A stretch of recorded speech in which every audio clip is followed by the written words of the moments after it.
ಅದು ಮುತ್ತವರ ಅಗ್ರಹಾರ. ರಸ್ತೆಯಲ್ಲಿ ಯಾರೋ ಬೆಳಿಗ್ಗಿನ ಜಾವ ಟಕ್ ಟಕ್ ಟಕ್ ಅಂತ ನಡ್ಕೊಂಡು ಹೋಗ್ತಾ ಇದ್ರು. ಕೈಯಲ್ಲಿ ಒಂದು ಸಣ್ಣ ಚೀಲ, ಹೆಗಲ ಮೇಲೆ ಒಂದು ಟವಲು ಹಾಕಿಕೊಂಡು ಬೀಡಿಯನ್ನು ಸೇದುತ್ತಾ ಅಪ್ಪಯ್ಯ ನಡ್ಕೊಂಡು ಬರ್ತಾ ಇದ್ರು. ಟೀ ಅಂಗಡಿಯಲ್ಲಿ ಸೂರಿ ಒಲೆಯನ್ನು ಊದ್ತಾ ಇದ್ದ. ಲೇ ಸೂರಿ, ಕೆಳಗೆ ಬಿದ್ದಿರುವ ಆ ಕಡ್ಡಿಯನ್ನು ಆರಿಸೋ, ಇನ್ನು ಅದರಲ್ಲಿ ಮತ್ತೆ ಪುನಃ ಕತ್ತಿಸಬಹುದು ಕಣೋ. ಅಪ್ಪಯ್ಯಣ್ಣ, ಅದನ್ನ ಇನ್ನು ಕಸಕ್ಕಾಗಲ್ಲ, ಅದು ತುಂಬಾನೇ ಹುರಿದು ಹೋಗಿದೆ. ಎಲ್ಲ ಹುರಿದು ಹೋಗಿದೆ, ಅದರಲ್ಲಿ ಉರ್ಸಕ್ಕೆ ಇನ್ನು ಸ್ವಲ್ಪ ಇದೆ ಕಣೋ. ಮನುಷ್ಯ ಕೂಡ ಕೊನೆ ಉಸಿರಿರುವವರೆಗೂ ಇರ್ತಾನೆ, ವಸ್ತುಗಳು ಕೂಡ ಹಾಗೇನೆ. ಹಾಗೆ ಅಂತ ಹೇಳಿ ಕೆಳಗೆ ಬಗ್ಗಿ ಆ ಕಡ್ಡಿಯನ್ನು ತೆಗೆದು ಅವರ ಚೀಲದೊಳಗೆ ಹಾಕಿಕೊಂಡ್ರು. ಅಪ್ಪಯ್ಯಣ್ಣ, ಯಾವ ವಸ್ತು ನಿಮ್ಮ ಕೈಯಲ್ಲಿ ಸಿಕ್ಕಿದ್ರೂ ಸತ್ತೋಗಿದವರಿಗೆ ಕೂಡ ಜೀವ ಬಂದ ಹಾಗೆ. ನೋಡಿದ್ರೇನೆ ನಮ್ಮ ಎಲ್ಲರಿಗೂ ಆಶ್ಚರ್ಯ ಆಗ್ತಾ ಇದೆ. ರಾಮು, ದೇವರು ಕೊಟ್ಟಿರುವ ಪ್ರತಿಯೊಂದು ವಸ್ತುವಿಗೆ ಅದರದೇ ಆದ ಪ್ರಾಮುಖ್ಯತೆ ಇದೆ. ಅದನ್ನು ಪೂರ್ತಿಯಾಗಿ ಉಪಯೋಗ ಮಾಡದೆ ಎಸೆಯುವುದು ತಪ್ಪು ಕಣೋ. ನೀವು ಬೀಡಿನ ಕೂಡ ಪೂರ್ತಿಯಾಗಿ ಸೇದದಿಲ್ಲ, ಅದರಲ್ಲೇ ಸ್ವಲ್ಪ ಉಳಿಸ್ಕೊಂಡು ನಾಳೆಗೆ ಅನ್ಕೋತೀರಾ. ಬೀಡಿಯ ಹೊಗೆ ಪೂರ್ತಿಯಾಗಿ ಒಳಗೆ ಹೋಗ್ಬಾರ್ದು ಕಣೋ. ಎಷ್ಟು ಬೇಕೋ ಅಷ್ಟು ಮಾತ್ರ. ಇವತ್ತು ಸ್ವಲ್ಪ ಇಟ್ಕೊಂಡು ನಾಳೆಗೂ ಉಪಯೋಗ ಮಾಡ್ಬೇಕು. ಆ ಮಾತನ್ನು ಕೇಳಿ ಟೀ ಅಂಗಡಿ ಹತ್ರ ಇರುವವರು ಎಲ್ಲರೂ ಒಂದೇ ಸಲ ನಗ್ತಾ ಇದ್ರು.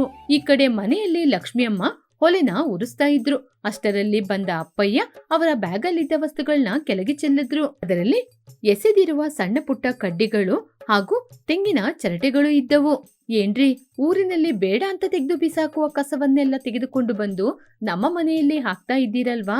ನೀವೇನು ಸಣ್ಣವ್ರ? ನಿಮಗೆ ಇನ್ನೂ ಬುದ್ಧಿ ಬರ್ಲಿಲ್ವಾ?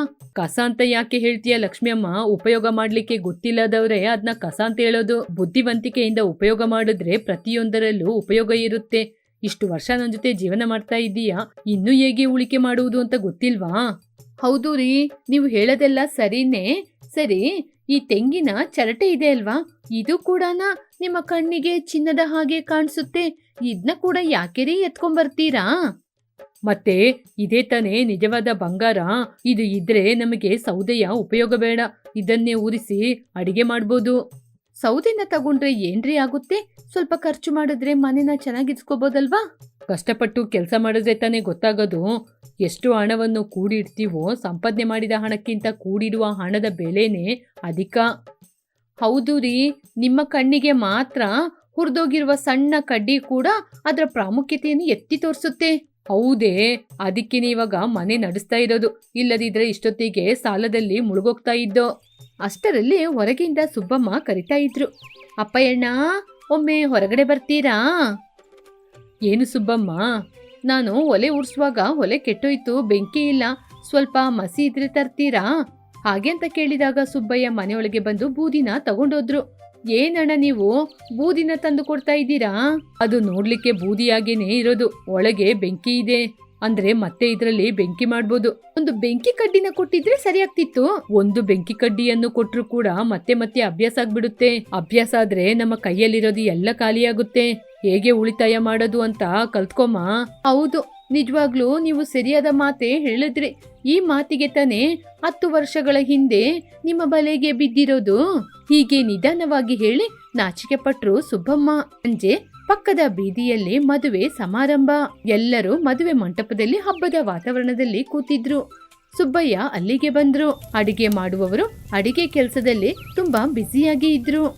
ಅಪ್ಪಯ್ಯ ಕೆಳಗೆ ಬಿದ್ದಿರುವ ತುಂಡುಗಳನ್ನು ನಿಧಾನವಾಗಿ ತೆಗಿತಾ ಇದ್ದ. ಏನಪ್ಪಯ್ಯ, ಇಲ್ಲಿಗೆ ಬಂದು ಸೌದೆನ ಕದಿತಾ ಇದ್ದೀಯಾ?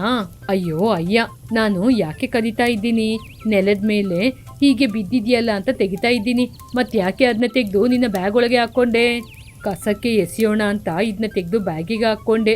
ಇದನ್ನ ಯಾರಾದ್ರೂ ಮೆಟ್ಟಿದ್ರೆ ಮತ್ತೆ ಕಾಲಿಗೆ ಹಾನಿಯಾಗುತ್ತೆ. ಮನೆಯ ಕಸದ ಬುಟ್ಟಿಗೆ ಹಾಕ್ಲಿಕ್ಕ ಅಪ್ಪಯ್ಯ? ಹಾಗೆ ಅಂತ ಹೇಳಿದಾಗ ಎಲ್ಲರೂ ನಗ್ತಾ ಇದ್ರು. ಒಳ್ಳೆದನ್ನು ಯಾವಾಗ್ಲೂ ಮನೆಯಿಂದನೇ ಆರಂಭಿಸಬೇಕು. ಒಂದು ದಿನ ರಾತ್ರಿ ಸಮಯದಲ್ಲಿ ಲಕ್ಷ್ಮಿ ಅಮ್ಮ ಬಾಳೆ ಎಲೆನ ತೊಳಿತಾ ಇದ್ರು. ಏನು ಲಕ್ಷ್ಮಿ, ಇವತ್ತು ಏನು ನಮ್ಮ ಮನೆಯಲ್ಲಿ ಹಬ್ಬದ ವಾತಾವರಣನಾ? ನಮ್ಮ ಪಕ್ಕದ ಬೀದಿಯಲ್ಲಿ ಮದುವೆ ವಯಸ್ಸಲ್ಲಿರುವ ಒಂದು ಹುಡುಗಿ ಇದ್ದಾಳೆ. ನಾಳೆ ಬೆಳಿಗ್ಗಿನ ಜಾವ ಒಳ್ಳೆ ಮುಹೂರ್ತ ಇದೆ. ನಿಮ್ಮ ಪೀಡೆಯಿಂದ ತಪ್ಪಿಸ್ಕೋಬೇಕು, ಇದೇ ಸರಿಯಾದ ದಾರಿ ಅಂತ ಮದುವೆಗೆ ಏರ್ಪಾಡು ಮಾಡ್ತಿದ್ದೀನಿ. ಅಯ್ಯಯ್ಯೋ, ನಿನ್ ಜೊತೆನೆ ನನ್ಗೆ ಆಗ್ತಾ ಇಲ್ಲ, ಮತ್ತೆ ಇನ್ನೊಂದಾ? ಸರಿ, ವಯಸ್ಸು ಹೋಗು ಅಂತಿದೆ, ಕಾಡು ಬಾಬಾ ಅಂತಿದೆ. ವಿಷಯ ಏನು ಅಂತ ಹೇಳು. ನಾನು ಎಲೆನ ತೊಳಿತಾ ಇದ್ದೀನಿ, ನಾಳೆ ವೈದ್ಯರು ಬರ್ತಾರಲ್ವಾ? ನಾವು ಇಬ್ರೇ ತಾನೆ, ನಮಗೆ ಒಂದು ಎಲೆನೇ ಸಾಕಾಗುತ್ತೆ. ಅತಿಥಿಗಳು ಬಂದ್ರೆ ಅವರ ಮುಂದೆ ಮರ್ಯಾದೆ ಹೋಗ್ಬಾರ್ದು. ನಿಮ್ಮ ಜಿಪುಣತನಕ್ಕೆ ಒಂದು ಮಿತಿಯೇ ಇಲ್ಲ. ಬಂದವರು ಎಲೆನ ನೋಡೋದಿಲ್ಲ, ಅದರಲ್ಲಿರುವ ಊಟವನ್ನೇ ನೋಡೋದು. ನಿಮ್ಮಿಂದ ನನಗೆ ಆಗಲ್ಲ ರೀ. ಮರುದಿನ ವೈದ್ಯರು ಮನೆಗೆ ಬಂದ್ರು. ಡಾಕ್ಟ್ರೇ ಬನ್ನಿ ಡಾಕ್ಟ್ರೇ, ನನ್ನ ಮನೆ ಚಿಕ್ಕದೆ, ಆದ್ರೆ ನನ್ನ ಮನ್ಸು ಮಾತ್ರ ತುಂಬಾ ದೊಡ್ಡದು. ತುಂಬಾ ಆತಿಥ್ಯವಾಗಿ ಕರಿತಾ ಇದ್ದೀರಾ ಅಪ್ಪಯ್ಯನವ್ರೆ. ಅಷ್ಟರಲ್ಲಿ ಲಕ್ಷ್ಮಮ್ಮ ಕುಡಿಲಿಕ್ಕೆ ನೀರ್ ತಂದ್ರು. ಏನು ಹೊಸ ವಾಸನೆ ಬರ್ತಿದೆ, ಕಾಫಿಯಲ್ಲಿ ಏನು ವಿಚಿತ್ರವಾದ ಸ್ಮೆಲ್ ಬರ್ತಿದೆ. ಅದು ಕರ್ಪೂರ ಮಿಕ್ಸ್ ಆದ ಕಾಫಿ. ಕರ್ಪೂರನ? ಅದು ಹೇಗೆ? ದೇವಸ್ಥಾನದಲ್ಲಿ ಉಳಿಕೆಯಾದ ಕರ್ಪೂರವನ್ನು ತಂದು ಯಾಕೆ ಸುಮ್ಮನೆ ವೇಸ್ಟ್ ಆಗಬೇಕು ಅಂತ ಕಾಫಿಯಲ್ಲಿ ಹಾಕಿದೀವಿ. ಏನು ಕರ್ಪೂರದಲ್ಲಿ ಕಾಫಿ ಮಾಡ್ತೀರಾ? ಹೌದು ಡಾಕ್ಟ್ರೇ, ಬೆಳಿಗ್ಗೆ ಆರಂಭವಾಗುವ ಯಾವುದೇ ವಿಷಯವಾದರೂ ದೇವರಿಂದ ಆರಂಭ ಆಗಲಿ ಅಂತ. ಆವಾಗ ಡಾಕ್ಟರ್ ನೇರವಾಗಿ ಲಕ್ಷ್ಮಮ್ಮನ ನೋಡಿದ್ರು. ಲಕ್ಷ್ಮಿ ಅಮ್ಮ ನಗುತ್ತಾ ತಲೆ ತಗ್ಸಿದ್ರು. ಸ್ವಲ್ಪ ದಿನಗಳ ನಂತರ ಗ್ರಾಮದ ಅಧ್ಯಕ್ಷರ ಮನೆಯಲ್ಲಿ ಒಂದು ಸಮಾರಂಭ ನಡೀತಾ ಇತ್ತು. ಎಲ್ಲರೂ ಅಲ್ಲೇ ಇದ್ರು. ಅಡಿಗೆಯವರು ಗೊಂದಲದಿಂದ ಆ ಕಡೆ ಈ ಕಡೆ ತಿರುಗ್ತಾ ಇದ್ರು. ಅಯ್ಯೋ, ಬೆಂಕಿಪಟ್ನ ನೀರಲ್ಲಿ ನೆಂದೋಯ್ತು, ಏನ್ ಮಾಡಿದ್ರು ಉರ್ಸಕ್ಕಾಗ್ತಿಲ್ಲ. ಅಷ್ಟು ಜನ ಹಸಿವಲ್ಲಿ ಕೂತ್ಕೊಂಡಿದ್ದಾರೆ. ಇವಾಗ ನೀವು ಏನ್ ಮಾಡ್ತೀರಾ? ಆವಾಗ್ಲೇ ಅಪ್ಪಯ್ಯ ನಿಧಾನವಾಗಿ ಒಳಗೆ ಬಂದ್ರು. ಅಯ್ಯೋ ಅಯ್ಯ, ಗೊಂದಲ ಪಡಬೇಡಿ, ಪ್ರತಿಯೊಂದು ಸಮಸ್ಯೆಗೂ ಪರಿಹಾರ ಇರುತ್ತೆ ಹಾಗೆ ಅಂತ ತನ್ನ ಬ್ಯಾಗಲ್ಲಿದ್ದ ವಸ್ತುವನ್ನು ಕೆಳಗೆ ಚೆಲ್ಲಿದ್ರು. ಅದರಲ್ಲಿ ತೆಂಗಿನ ಚರಟೆ, ಕೆಟ್ಟೋಗಿರುವ ಕಡ್ಡಿಗಳು ಇತ್ತು. ಇದನ್ನೆಲ್ಲ ಯಾವಾಗ್ಲಿಂದೋ ಕೂಡಿಟ್ಟ ಹಾಗಿದೆ. ಕಷ್ಟಕ್ಕೆ ಉಪಯೋಗ ಪಡೋದು ನಿಜವಾಗ್ಲೂ ಕೂಡಿಟ್ಟಿದ್ದೆ. ಸಮಯಕ್ಕೆ ಸರಿಯಾಗಿ ಉಪಯೋಗ ಆಗದಿದ್ರೆ ಅದಕ್ಕೆ ಏನ್ ಬೆಲೆ ಇದೆ? ಹಾಗೆ ಹೇಳಿ ಅಪ್ಪಯ್ಯ ಒಂದು ಬೆಂಕಿ ಕಡ್ಡಿಯನ್ನು ಕತ್ತಿಸಿದ್ರು. ಅಲ್ಲಿರುವವರೆಲ್ಲ ಚಪ್ಪಾಳೆ ತಟ್ಟಿದ್ರು. ಅಪ್ಪಯ್ಯ, ನೀನು ಜಿಪುಣನ ಮೇಧಾವಿ ಅಂತ ಇದುವರೆಗೂ ಅರ್ಥನೇ ಆಗ್ತಾ ಇಲ್ಲ. ಅಯ್ಯ, ಎರಡು ಒಂದೇ. ಖರ್ಚು ಮಾಡೋರಿಗೆ ಹೊಸದು ಗೊತ್ತಾಗಲ್ಲ. ಸ್ವಲ್ಪ ಸ್ವಲ್ಪವಾಗಿ ಕೂಡಿಟ್ಟಿದ್ದೆ ನದಿಯಾಗೋದು. ಅಪ್ಪಯ್ಯನವರು ಕೈ ಇಟ್ರೆ ಬೂದಿಗೆ ಕೂಡ ಜೀವ ಬರುತ್ತೆ. ಹೀಗೆ ಊರಿನ ಜನರೆಲ್ಲ ಜೋರಾಗಿ ನಗ್ತಾ ಇದ್ರು. ಇದುವೇ ಈ ದಿನದ ಕತೆ. ಮತ್ತೊಂದು ಕಥೆಯೊಂದಿಗೆ ಪುನಃ ನೋಡೋಣ. ಅದುವರೆಗೂ ನಮಸ್ಕಾರ. ಅದು ಒಂದು ಸಣ್ಣ ಊರು. ಊರೆಲ್ಲ ರೈತರೇ. ಹೊಸ ಋತು ಆರಂಭವಾಯಿತು. ರೈತರು ಬೆಳೆಯ ಮೇಲೆ ಹೊಸ ಆಸೆಯನ್ನು ಹುಟ್ಟಿಸಿಕೊಂಡ್ರು. ಒಂದು ದಿನ ಸೋಮಯ್ಯ ಹೊಲದ ಬಳಿ ನಡ್ಕೊಂಡು ಹೋಗುತ್ತಾ, ಈ ಸಲ ಬೆಳೆ ಚೆನ್ನಾಗಿ ಬೆಳೆಬೇಕು, ಇಲ್ಲದಿದ್ರೆ ನನ್ನ ಹೆಂಡತಿಗೆ ಬಂಗಾರ ತೆಗೆದುಕೊಳ್ಳಲು ಸಾಧ್ಯವಾಗಲ್ಲ. ಅವಳು ಕೂಡ ನನ್ನ ಸುಮ್ಮನೆ ಬಿಡೋದಿಲ್ಲ. ಹಾಗೆಂತ ಆಲೋಚನೆ ಮಾಡ್ಕೊಂಡು ಹೋಗ್ತಾ ಇರುವಾಗ ಅಲ್ಲೇ ಪಕ್ಕದಲ್ಲಿ ಹೊಲದತ್ರ ನಿಂತಿದ್ದ ಸಿದ್ದಯ್ಯ, ಏನ್ ಸೋಮಯ್ಯ, ನಿನ್ನೊಳಗೆ ನೀನೇ ಮಾತಾಡ್ತಾ ಇದ್ದೀಯಾ? ಏನ್ ವಿಷಯ? ಏನಿಲ್ಲ ಸಿದ್ದಯ್ಯ, ಈ ಸಲ ಬೆಳೆ ಚೆನ್ನಾಗಿ ಬೆಳೆಯದಿದ್ರೆ ನನ್ನ ಹೆಂಡತಿ ನನ್ನ ಮನೆಯೊಳಗೇನೆ ಸೇರ್ಸೋದಿಲ್ಲ. ಅಂಥದ್ದು ಏನಿದೆ ಸೋಮಯ್ಯನವ್ರೆ? ಬೆಳೆ ಚೆನ್ನಾಗಿ ಬೆಳಿಬೇಕು ಅಂತ ನಾನು ಕೇಳ್ಕೊಳ್ಳೋದು ನನ್ನ ಹೆಂಡತಿಗೆ ಬಂಗಾರದ ಬಳೆಯನ್ನು ತೆಗೆದುಕೊಡ್ಲಿಕ್ಕೆ. ಇಲ್ಲದಿದ್ರೆ ಅವಳನ್ನ ಸುಮ್ಮನೆ ಬಿಡಲ್ಲ. ಅದಕ್ಕೇನೆ ಬೆಳೆ ಚೆನ್ನಾಗಿ ಬೆಳಿಬೇಕು ಅಂತ ಆಸೆ ಪಡೋದು. ಸೋಮಯ್ಯ, ನೀವೇನಾ ಮಾತಾಡೋದು? ಊರಲ್ಲಿ ನಿಮ್ನ ಕಂಡ್ರೆ ಎಲ್ಲರೂ ಭಯಪಡ್ತಾ ಇದ್ದಾರೆ. ಹಾಗಿರುವಾಗ ನಿಮಗೆ ನಿಮ್ಮ ಹೆಂಡತಿ ಅಂದ್ರೆ ಭಯನಾ? ನಿಮ್ಮ ಹೆಂಡತಿ ನಿಮ್ನ ಚೆನ್ನಾಗೇ ಇಟ್ಕೊಂಡಿದ್ದಾರೆ. ನಿನಗೇನ್ ಸಿದ್ದಯ್ಯ, ನಿನಗೆ ಎಲ್ಲವೂ ಚೆನ್ನಾಗಿದೆ. ಅಯ್ಯೋ ಸೋಮಯ್ಯನವ್ರೆ, ನನ್ನ ಮಗಳ ಮದುವೆ ಈ ಬೆಳೆ ಮೇಲೇನೆ ಆಧಾರವಾಗಿ ನಿಂತಿದೆ. ಈ ಬೆಳೆ ಈ ವರ್ಷ ಚೆನ್ನಾಗಿ ಬೆಳೆದ್ರೆ ಅವಳಿಗೆ ಮದುವೆ ಮಾಡಬೇಕು. ಹೌದಾ, ಸರಿ ಸರಿ, ನಾನೋಗಿ ಮಣ್ಣು ತೆಗಿಬೇಕು, ಆಮೇಲೆ ನಾವಿಬ್ರು ಮಾತಾಡ್ಕೊಳ್ಳೋಣ. ಹಾಗೆ ಅಂತ ಮಾತಾಡ್ಕೊಂಡು ಅಲ್ಲಿಂದ ಹೊರಟ್ರು. ಸ್ವಲ್ಪ ಸಮಯದಲ್ಲಿ ಮಣ್ಣನ್ನು ತೆಗ್ದಾಕಿ ಅಲ್ಲಿಂದ ಮನೆಗೆ ಹೊರಟ್ರು. ಕಾಂತೋ, ಸ್ವಲ್ಪ ನೀರ್ ಕೊಡು, ನನಗೆ ತುಂಬಾನೇ ದಾಹ ಆಗ್ತಿದೆ. ಬರ್ತೀನಿ. ಮನೆಯೊಳಗಿಂದ ಕಾಂತಂ ನೀರನ್ನು ತಂದು ಕೊಟ್ರು. ಏನಯ್ಯ, ಹೊಲದಿಂದ ಇವತ್ತು ಇಷ್ಟು ಬೇಗ ಬಂದ್ಬಿಟ್ಟಿದ್ದೀರಾ? ಮಣ್ಣು ತೆಗ್ದಾಕೋದು ಕೆಲಸ ಮುಗೀತು. ಇನ್ನು ಸ್ವಲ್ಪ ದಿನದಲ್ಲಿ ಬೆಳೆ ಚೆನ್ನಾಗಿ ಬೆಳೆಯುತ್ತೆ. ನಿನಗೆ ಬೇಕಾದ ಬಂಗಾರ ಗಾಜು ತೆಗೆದು ಕೊಡ್ತೀನಿ. ಅದಕ್ಕೇನೆ ಬೆಳೆ ಯಾವಾಗ ನಿಮ್ ಕೈ ಸೇರುತ್ತೆ ಅಂತ ನೋಡ್ತಾ ಇದ್ದೀನಿ. ಸರಿ ಸರಿ, ತುಂಬಾ ಹಸಿವಾಗ್ತಾ ಇದೆ, ಊಟ ಕೊಡು. ಹಾಗೆ ಅಂತ ಹೇಳಿದಾಗ ಅವರ ಹೆಂಡತಿ ಊಟ ಕೊಟ್ರು. ಅವರು ಊಟ ಮಾಡಿದ್ರು. ಹೀಗೆ ಒಂದು ವಾರಗಳ ಕಾಲ ಕಳೆಯಿತು. ಒಂದು ದಿನ ಸೋಮಯ್ಯ ಅವರ ಹೊಲಕ್ಕೆ ಹೋದ್ರು. ಆವಾಗ ಸೋಮಯ್ಯನ ಹೊಲದಲ್ಲಿ ಇಲಿಗಳು ಮಣ್ಣನ್ನು ತೋಡಿ ತೋಡಿ ಬೆಳೆಯೆಲ್ಲ ನಾಶವಾಗಿ ಕದಿರು ಅರಿಶಿಣವಾಗಿತ್ತು.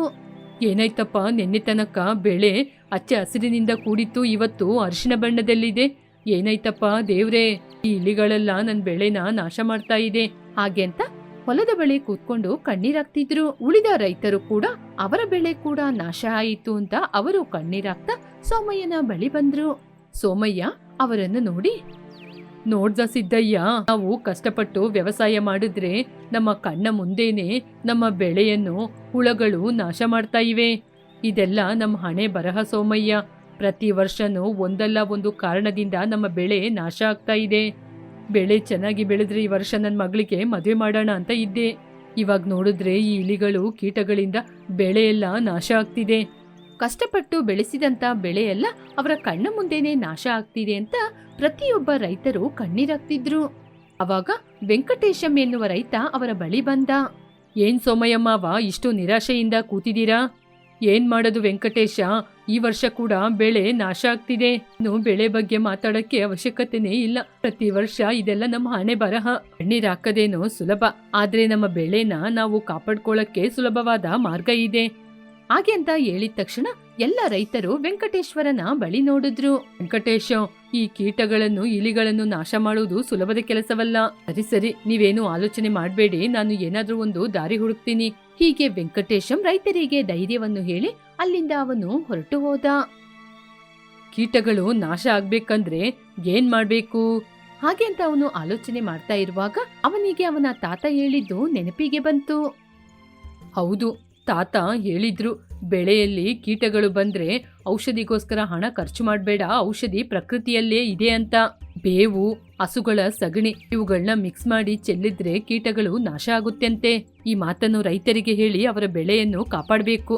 ಹಾಗೆ ಅಂತ ರೈತರ ಬಳಿ ಹೇಳಲು ಹೊರಟ. ಹೀಗೆ ಸ್ವಲ್ಪ ಸಮಯದಲ್ಲೇ ಊರಿನ ಪಂಚಾಯಿತಿ ಕಟ್ಟೆ ಬಳಿ ಬಂದ. ಎಲ್ಲರೂ ಕೇಳ್ಕೊಳ್ಳಿ, ನಮ್ಮ ಬೆಳೆಯಲ್ಲಿರುವ ಕೀಟನಾಶಗಳು ಹೋಗ್ಬೇಕು ಅಂದ್ರೆ ಹಳೆಯ ಕಾಲದ ಪದ್ಧತಿಯನ್ನು ನಾವು ಉಪಯೋಗ ಮಾಡಬೇಕು. ಅಂದ್ರೆ ನಮ್ಮ ತಾತ ಹೇಳಿರುವ ಹಾಗೆ ಬೇವಿನ ಹುಡಿ, ಸಗಣಿ ಇವುಗಳನ್ನು ಮಿಕ್ಸ್ ಮಾಡಿ ಬೆಳೆಗೆ ಎರಚಿದ್ರೆ ಹುಳಗಳು ನಾಶ ಆಗುತ್ತೆ. ಹಾಗೆ ಅಂತ ವೆಂಕಟೇಶಂ ಹೇಳಿದಾಗ ಊರಿನ ಜನರೆಲ್ಲ ನಗ್ತಾ ಇದ್ರು. ಅಯ್ಯೋ ವೆಂಕಟೇಶಂ, ಅದೆಲ್ಲ ಆವಾಗ ಸರಿ ಆಗ್ತಾ ಇತ್ತು, ಇವಾಗ ಅಲ್ಲ. ಅಯ್ಯೋ ಮಾವ, ರಾಸಾಯನಿಕ ವಸ್ತುಗಳನ್ನು ಚೆಲ್ಲಿ ಭೂಮಿನ ಯಾಕೆ ನಾಶ ಮಾಡಬೇಕು? ಈ ರೀತಿ ಪ್ರಕೃತಿಯಿಂದ ಸಿಗುವಂತ ವಸ್ತುಗಳನ್ನು ಉಪಯೋಗ ಮಾಡಿ ಬೆಳೆಯನ್ನು ಕಾಪಾಡಬಹುದು. ಹೀಗೆ ವೆಂಕಟೇಶ್ ಎಷ್ಟೇ ರೀತಿಯಲ್ಲಿ ಹೇಳಿದ್ರು ಊರಿನ ಜನ ನಂಬಲೇ ಇಲ್ಲ. ವೆಂಕಟೇಶ್ ಇನ್ನು ಏನು ಮಾಡಲು ಸಾಧ್ಯವಿಲ್ಲ ಅಂತ ಅಲ್ಲಿಂದ ಹೊರಟೇ ಹೋದ. ಇವರು ನಾನು ಏನ್ ಹೇಳಿದ್ರು ನಂಬದಿಲ್ಲ, ಆದ್ರೆ ನಾನ್ ಮಾತ್ರ ನಮ್ಮ ತಾತ ಹೇಳಿದ ಹಾಗೆ ಹಳೆಯ ಪದ್ಧತಿಯನ್ನು ಉಪಯೋಗಿಸ್ತೀನಿ. ಹಾಗೆ ಅಂತ ಅವನು ಅವನ ಹೊಲದ ಕಡೆಗೆ ಹೋದ. ಸ್ವಲ್ಪ ಸಮಯದಲ್ಲೇ ವೆಂಕಟೇಶ್ ಅವನ ಹೊಲಕ್ಕೆ ಹೋಗಿ ಹಳೆಯ ಪದ್ಧತಿಯನ್ನು ಉಪಯೋಗಿಸೋಣ ಅಂತ ಯೋಚನೆ ಮಾಡಿದ. ಆವಾಗ್ಲೇ ಹೊಲದ ಬಳಿ ಬಂದಿರುವ ಅವನ ಹೆಂಡತಿ, ಇದು ಏನ್ರಿ ಬೇಡದ ಕೆಲಸ ಮಾಡ್ತಿದ್ದೀರಾ? ಇದೇನು ಬೇಡದ ಕೆಲಸವಲ್ಲ, ಇದು ಹಳೆ ಕಾಲದ ಪದ್ಧತಿ. ಇದರಿಂದ ಬೆಳೆನ ನಾವು ಕಾಪಾಡಬಹುದು. ಆದ್ರೆ ಊರಿನವರು ಇದನ್ನ ನಂಬೇಕಲ್ವಾ? ಯಾರು ನಂಬಿದ್ರು ನಂಬದಿದ್ರು ನಾನು ಇದನ್ನೇ ಉಪಯೋಗ ಮಾಡೋದು. ಹೀಗೆ ವೆಂಕಟೇಶ್ ಆ ಮದ್ದನ್ನು ತಯಾರಿಸಿ ಹೊಲಕ್ಕೆ ಚಿಮ್ಮಿಸಲಾರಂಭಿಸಿದ. ಅಯ್ಯಯ್ಯೋ, ಆ ವೆಂಕಟೇಶು ಏನೋ ಮಾಡ್ತಾ ಇದ್ದಾನೆ. ಅಲ್ಲಿ ನೋಡಪ್ಪ, ಏನೋ ಬೇವಿನ ಎಲೆ ಸಗಣಿಯನ್ನು ಉಪಯೋಗಿಸಿ ಏನೋ ಮಾಡ್ತಾ ಇದ್ದಾನೆ. ಇದೆಲ್ಲ ಹುಚ್ಚಿನ ಕೆಲಸ. ಈ ರೀತಿ ಮಾಡಿದ್ರೆ ಬೆಳೆನ ಕಾಪಾಡಕ್ಕಾಗುತ್ತಾ? ಅಷ್ಟೊಂದು ರಾಸಾಯನಿಕ ವಸ್ತುವನ್ನು ಉಪಯೋಗಿಸಿದ್ರೇನೆ ಗಿಡದಲ್ಲಿರುವ ಹುಳ ಹೋಗೋದಿಲ್ಲ. ಬೇವಿನ ಎಲೆ ಸಗಣಿಯನ್ನು ಹುಡಿ ಮಾಡಿ ಚೆಲ್ಲಿದ ತಕ್ಷಣ ಹುಳ ಹೋಗುತ್ತಾ? ಇದೆಲ್ಲ ಅವನ ಹುಚ್ಚಿಯು ಆಲೋಚನೆ. ಹೀಗೆ ಎಲ್ಲರೂ ಅವನನ್ನು ಕೇವಲವಾಗಿ ಮಾತಾಡಿದ್ರು. ಹೀಗೆ 2 ದಿನ ಕಳೆಯಿತು. ಹುಳಗಳು ನಿಧಾನವಾಗಿ ಮಾಯವಾಯಿತು. ಉಳಿದ ರೈತರ ಹೊಲ ಎಲ್ಲ ಅರಿಶಿನ ಬಣ್ಣದಲ್ಲಿದ್ರೆ ವೆಂಕಟೇಶನ ಹೊಲ ಮಾತ್ರ ಹಚ್ಚ ಹಸಿರಿನಿಂದ ಕೂಡಿತ್ತು. ಎಲ್ಲರೂ ಆಶ್ಚರ್ಯಪಟ್ಟು ನೋಡಿದ್ರು. ನೋಡು ಸಿದ್ದಯ್ಯ, ನಮ್ಮ ಹೊಲ ನಾಶ ಆಗ್ತಾ ಇದ್ರೆ ಆ ವೆಂಕಟೇಶನ ಹೊಲ ಮಾತ್ರ ಹೇಗೆ ಹಚ್ಚ ಹಸಿರಿನಿಂದ ಕೂಡಿದೆ? ಅವನ್ ಮಾತನ್ನ ನಾವು ಕೇಳದಿದ್ದೋ ಅಲ್ವಾ? ಅದೇ ನಾವು ಮಾಡಿದ ತಪ್ಪು. ಅವನ ತಾತನ ಮಾತನ್ನ ಅವನ್ ಕೇಳ್ದ, ಇವಾಗ ಅವನು ಗೆದ್ದು ಬಿಟ್ಟ. ಅವನ್ನ ನೋಡಿ ನಾವು ಕೇವಲವಾಗಿ ಮಾತಾಡ್ದೋ ನೆಗಾಡ್ದೋ. ಹೌದು ಸೋಮಯ್ಯನವ್ರೆ, ಸರಿ ಬನ್ನಿ, ನಾವು ಕೂಡ ವೆಂಕಟೇಶ್ವರನ ಬಳಿ ಹೋಗೋಣ. ಹಾಗೆ ಹೇಳಿ ವೆಂಕಟೇಶ್ವರನ ಬಳಿ ಹೋದ್ರು. ವೆಂಕಟೇಶ, ನಾವು ನಿನ್ನ ಕೇವಲವಾಗಿ ಮಾತಾಡ್ದು. ಇವಾಗ ನಿನ್ನ ಹೊಲವನ್ನು ನೋಡಿದ್ಮೇಲೆ ನಮಗೆ ಅರ್ಥವಾಯಿತು. ನಮಗೂ ಕೂಡ ಈ ಪದ್ಧತಿಯನ್ನು ಕಲಿಸಿಕೊಡ್ತೀಯಾ? ಸರಿ ಮಾವ, ಇದೆಲ್ಲ ನಮ್ಮೆಲ್ಲರ ಪದ್ಧತಿ. ನನಗೆ ಈ ವಿಚಾರವನ್ನು ನಮ್ಮ ತಾತ ಹೇಳ್ಕೊಟ್ರು. ಇದನ್ನು ನಿಮ್ಮ ಹೊಲದಲ್ಲೂ ಉಪಯೋಗ ಮಾಡೋಣ. ಅವಾಗ ನಿಮ್ಮ ಹೊಲ ಕೂಡ ಹಚ್ಚ ಹಸಿರಿನಿಂದ ಬದಲಾಗುತ್ತೆ. ಹಾಗೆ ಅಂತ ಹೇಳಿ ಅವರೆಲ್ಲರಿಗೂ ಅದೇ ರೀತಿ ಪದ್ಧತಿಯನ್ನು ಹೇಳಿಕೊಟ್ಟ. ಬೇವಿನ ಹುಡಿ ಸಗಣಿಯನ್ನು ಉಪಯೋಗಿಸಿ ಹೇಗೆ ತಯಾರಿಸುವುದು ಅಂತ ಹೇಳಿಕೊಟ್ಟ. ನೋಡಿದ್ರ ಅಣ್ಣಂದಿರೇ, ನೀವೆಲ್ಲರೂ ನಮ್ನ ಕೇವಲವಾಗಿ ಮಾತಾಡಿದ್ರಿ. ಆದ್ರೂ ನನ್ ಗಂಡ ಅವರ ಪ್ರಯತ್ನವನ್ನು ಹಿಂದೆ ಬಿಡಲಿಲ್ಲ. ನೀವು ಕೂಡ ಇದೇ ಪದ್ಧತಿಯನ್ನು ಉಪಯೋಗಿಸಿ. ನಾವು ಚೆನ್ನಾಗಿದ್ರೆ ತಾನೇ ಬೆಳೆ ಕೂಡ ಚೆನ್ನಾಗಿರೋದು ಹಾಗೆ ಅಂತ ಹೇಳಿದ್ಲು. ಎಲ್ಲರೂ ವೆಂಕಟೇಶನ್ ಹೇಳಿದ ಹಳೆಯ ಪದ್ಧತಿಯನ್ನು ಉಪಯೋಗ ಮಾಡಿದ್ರು. ವೆಂಕಟೇಶ, ನಾಳೆಯಿಂದ ನಾನು ಕೂಡ ಆರಂಭಿಸ್ತೀನಿ. ನಾನು ಕೂಡ ಹೀಗೇನೆ ಮಾಡ್ತೀನಿ. ನನ್ನ ಹೆಂಡತಿಗೆ ಬಳೆ ತೆಗೆದುಕೊಳ್ಳಬಹುದು ಅಂತ ಇವಾಗ ನನಗೆ ನಂಬಿಕೆ ಬಂತು. ಹೀಗೆ ಊರಿನಲ್ಲಿರುವ ಉಳಿದ ರೈತರು ವೆಂಕಟೇಶಂ ಹೇಳಿದಂತಹ ಪದ್ಧತಿಯನ್ನು ಆರಂಭಿಸಿದ್ರು. ಹೀಗೆ ಆ ಊರಿನ ಹೊಲ ಹಚ್ಚ ಹಸಿರಿಗೆ ಬದಲಾಯಿತು. ಹುಳಗಳು ಕೂಡ ಮಾಯವಾಯಿತು. 1 ತಿಂಗಳ ನಂತರ ಅವರ ಬೆಳೆ ಮತ್ತೆ ಪುನಃ ಚೆನ್ನಾಗಿ ಬೆಳೆಯಲಾರಂಭಿಸಿತು. ರೈತರ ಕಣ್ಣಲ್ಲೆಲ್ಲ ಆನಂದ ಬಾಷ್ಪ ತುಂಬಿತ್ತು.